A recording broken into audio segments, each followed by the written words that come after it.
Good morning and welcome back to Planet Althistory. Today we are going to discuss what if the Phoenicians discovered the Americas.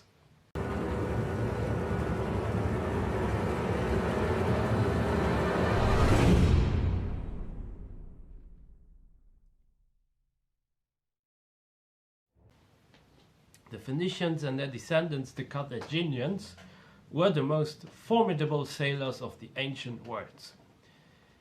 The Egyptians, the Persians, and many more hired the Phoenicians for trade or even for discoveries, such as Pharaoh Necho II. It is claimed that under his rule, the Phoenicians, they circumnavigated all the African continents. Sailing across around Africa is of course much easier than sailing to the Americas. When you sail around the continent, you still have land, you still have places where you can make trade, you still have fertile stuff where you can grow crops, and in the worst case you can also catch fish, of course. While sailing to the Americas, you will face huge waves and also the unknown, as well as the unknown streams, and you don't know when you're actually coming towards land. The Phoenicians and the Carthaginians have also been known as very big secret keepers. An example for this is that the tin deposits that have been found in Cornwall, they were actually for a long time only known to the Phoenicians, respectively the Carthaginians, and only under some Greeks of Massilia, only under them there was actually the ability that they found these tin deposits as well, only because Carthage had a huge war at that time. Carthage was mostly a trade empire, which I think is by now very much clear for most of my viewers, and they were not an empire of land or of military technology. Many places, with a few exceptions, such as Iberia, they were not really dominated or not that much influenced by them. And also these concepts such as citizenships, they were not as codified as the Roman citizenship, for instance, and it's also very unclear how they actually gave political rights to certain people and who considered themselves as Carthaginian and who did not.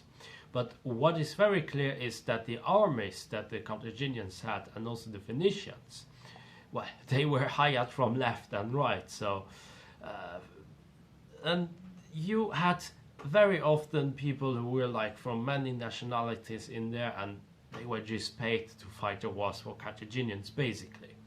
Phoenician and Carthaginian ships were the most advanced ones of the ancient world, and it is proven that their ships might be able to reach the coast of the Americas, and this was done during some experiments. The Carthaginians didn't just expand because they liked to do so, but because Greek competition became more fierce, and the Greeks were founding colonies themselves in the Western Mediterranean. As a result, explorers such as Hanno the Navigator and Himilco started to explore the European and also the African Atlantic coasts, reaching places such as the North Sea and also even places like Cameroon, where they could see Mount Cameroon, and where they even had encounters with chimpanzees or even gorillas. Moreover, it is also speculated whether the Canary Islands, Madeira and even Azores have been discovered by the Carthaginians. Coins of the Carthaginians have been found in the Azores. Apparently a colony has been founded by Hanno, and Diodorus Siculus said that the Carthaginians knew of a big island west from Africa that had navigable rivers and many mountains. Well, if we take this into perspective, there are some higher mountains in around Venezuela, and if we also take parts of this navigable river, I would say that this would sound pretty close to the Amazonas or the Amazon River.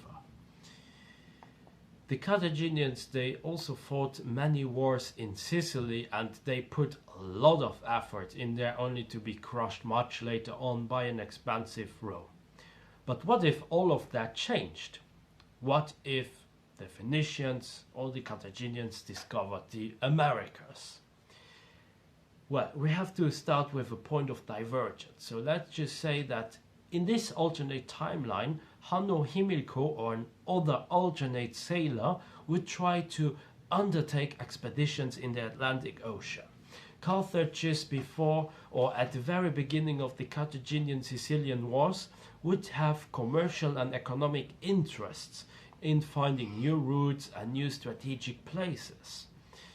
Africa and Europe would be known to them, however, everything after the Canary Islands and even Cape Verde was still unknown to them. It was a big question mark. The Carthaginians traded with everyone and everything, such as with Europeans, Arabs, Africans, Indians. They traded gold, they traded crops, spices, slaves, tin, copper, silver, everything. They were really a trade empire. With that in mind, in this alternate scenario, Carthage would follow a policy of discoveries and not really of warfare with Sicily. And the Greeks, they would defend some main areas but not be really too involved as in OTL.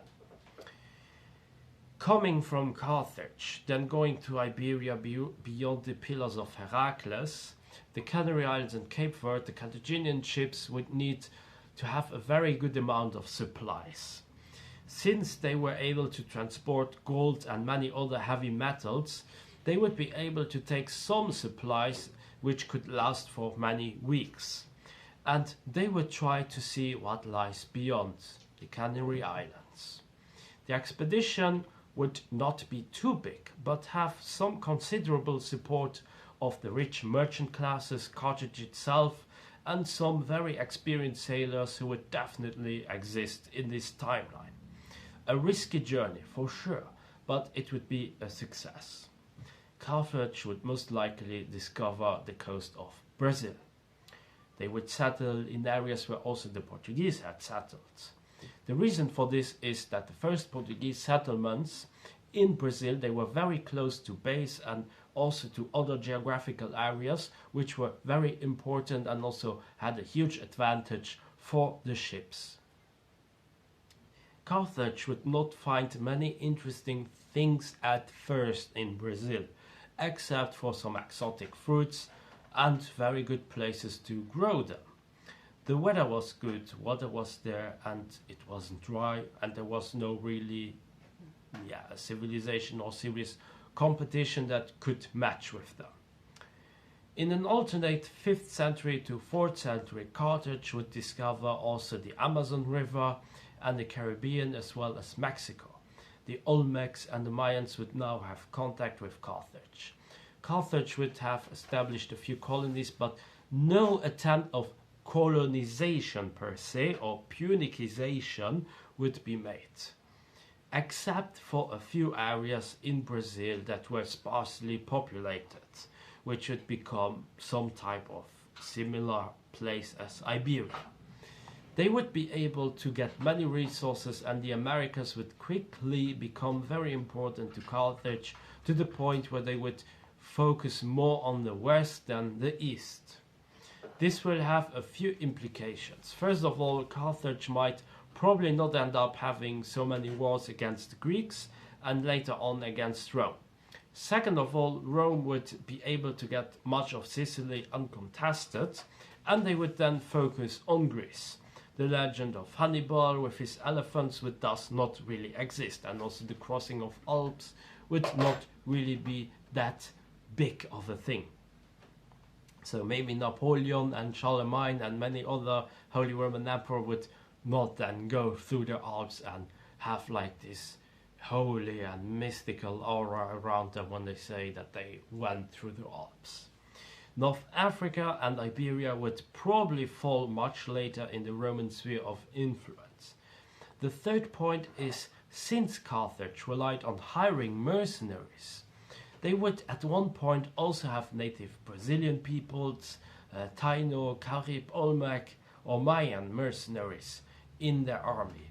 This would not really change the political situation in Europe, but you know, we would have counts of certain authors who would say that Carthage suddenly had Indians who would fight in their army, or well, they were not really Indians, but to them they were, but the Indians, they would tell that they would not be from India but from a big place across some big sea. But it would still be a very obscure description, and probably there would be not so much contact about it because what, they would be adversaries. Eventually Carthage proper will end up becoming a part of Rome, and with that Rome would discover that these Indians, they were not Indians, but that they came from an unknown place to them that only Carthage knew about. The same goes for some unknown crops which were depicted in some worlds, but the origins were still unknown, and maybe it was just a wrong interpretation of the crops. But I will come back much later to the Roman reaction. The Americas after the 4th century would have a very different evolution as of now. Much of Brazil, or the coast, as well as the Amazon jungle, would fall under the influence of Carthage or some type of Punic influence that would create a pidgin language or some type of Creole language, because this language would become the language of trade, uniting much of the Amazon River peoples and peoples around the Brazilian coast.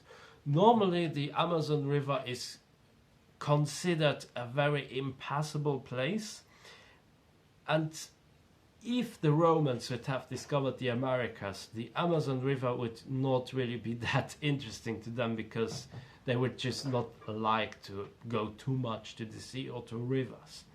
However, with the Carthaginians in here, sophisticated trade routes would appear with a common language, and with trade routes even going a bit inside the jungle. So it would not only be something like next to the rivers, but it would also start to go a bit inside. The tribes of the rainforest would thus have more contact with the outside world, and many of them would unite and start to build some settlements and even have cities, much as the Indus River civilization, for instance, or Mesopotamia. New studies revealed that maize, sweet potato, manioc and squash were found as early as 4,500 years ago in certain parts of the Amazon, and with trade happening in the Amazon River, the foundation is set for an Amazon River civilization. At the same time, the Olmecs and the Mayans would get certain technologies and animals from the Carthaginians, which would alter the history in there as well. The Mayans were just about to expand and have growing cities. Together with the Carthaginian influence, the Mayans might have the chance to expand even further beyond than they did in OTL, while the Olmecs were already in a decline since the 4th century BC. Thus, it is very likely, if the conditions were right, the Mayans could become a true empire. The Paracas and Chavin culture in Peru would get discovered a bit later by some Carthaginian or mixed Carthaginian-Mayan trade partner, or maybe even some contact from the Amazon River would exist, because they also traded with the Amazon River. At the same time, trade with the Amazon River civilization would still exist, and they would also thus have a much bigger impact on those civilizations that existed in the Andean mountains. Punic would spread until today's Peru, Bolivia and Ecuador, while areas closer to Mexico, except for parts of the Caribbean, they would be influenced by the Mayans. I think that at some point the Mayans will be able to influence the Caribbean and even slowly get rid of Carthaginian influence in there.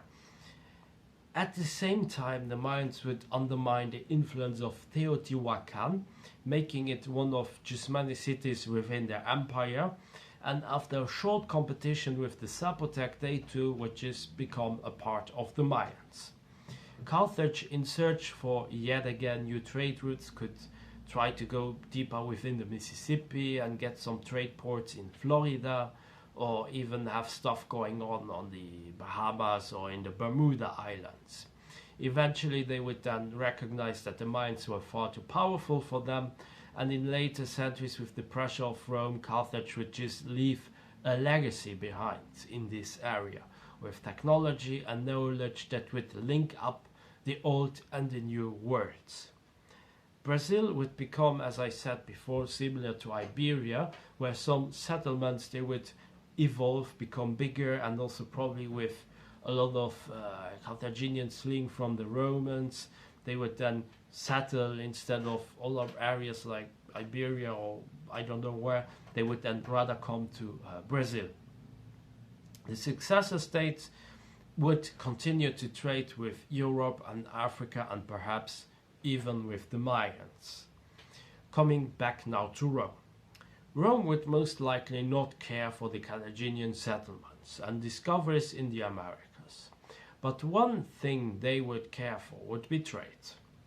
The Canary Islands would most likely be controlled by the Romans, but given the American Carthaginians some freedom so that trade could still happen.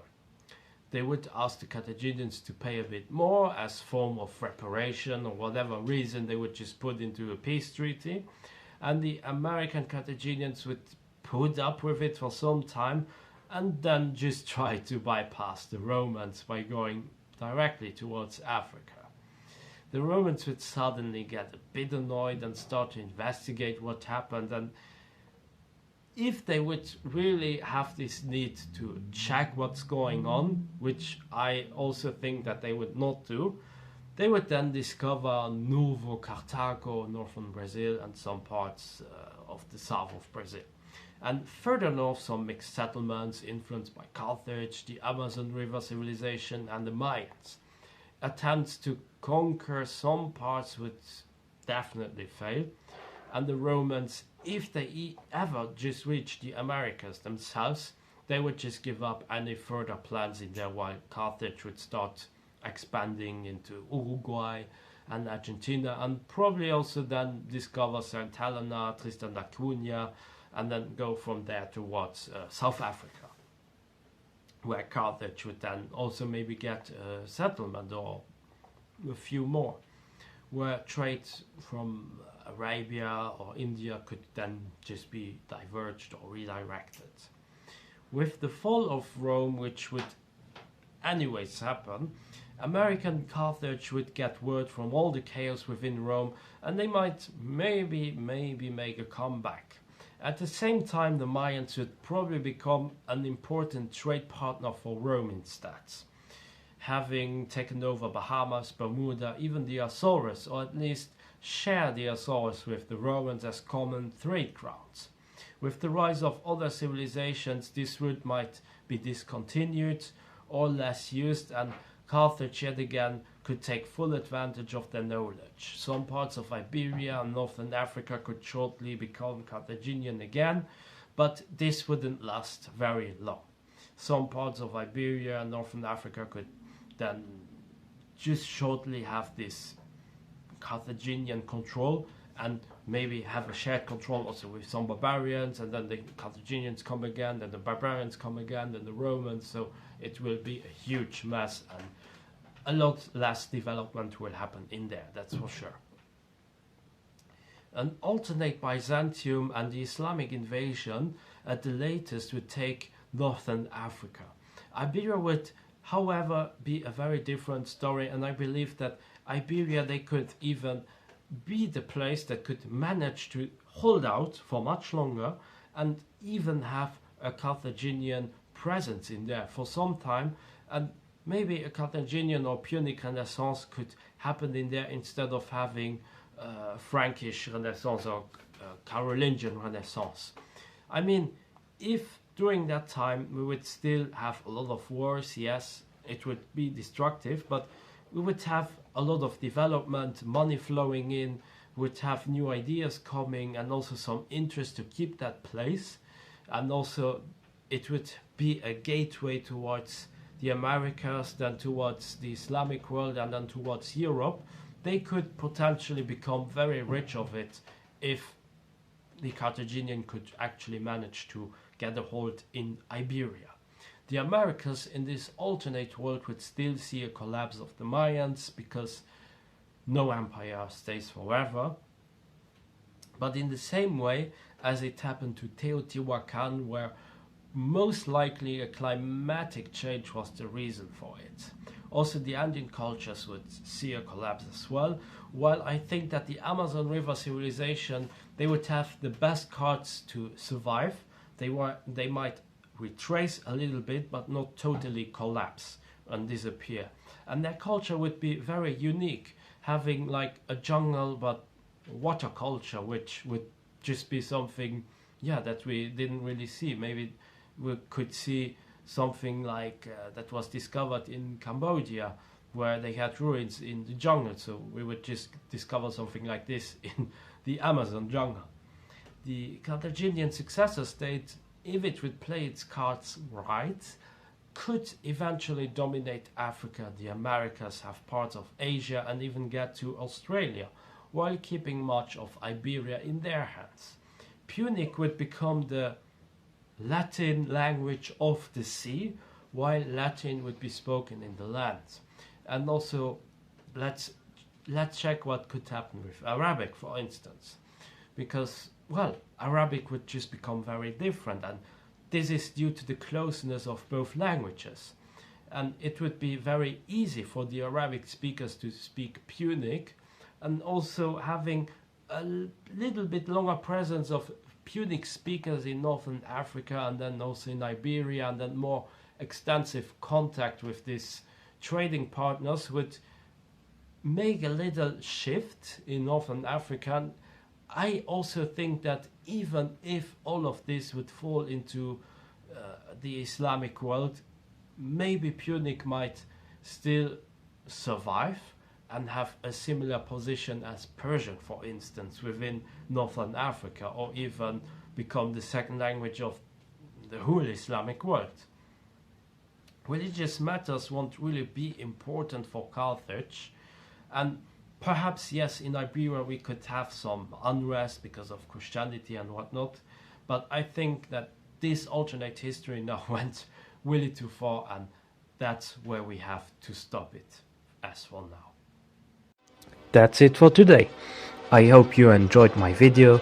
Be sure to like and subscribe, leave a comment, support me also on Patreon, and join my forum, forum.planetalthistory.ga. Until next time on Planet Alt History.